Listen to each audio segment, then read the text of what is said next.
Hello, and welcome to the Atwood Chemistry Center. It's home to chemistry laboratories, teaching labs, administrative suites, and classrooms.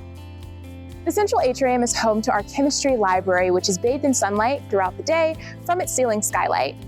As you walk through the central atrium, you can peek into our organic and inorganic classrooms and see your peers hard at work. The building is LEED Gold certified for its energy-saving features, a rare accomplishment for a chemistry building with so many high-energy instruments. Atwood 260 is the central classroom of the building, and it's equipped with 11 circular dry erase board tables to encourage student collaboration during class. Additionally, there's a fume hood in the corner of the classroom for professors to conduct demonstrations for students.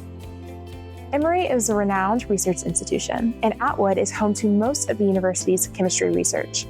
However, students at Emory can engage in research across all academic disciplines, including the STEM, humanities, social sciences, and business fields.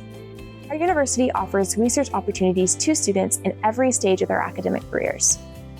We take pride in our state-of-the-art facilities like the Atwood Chemistry Center, which are designed to provide our students with the best learning and research experiences. Let's keep moving and exploring.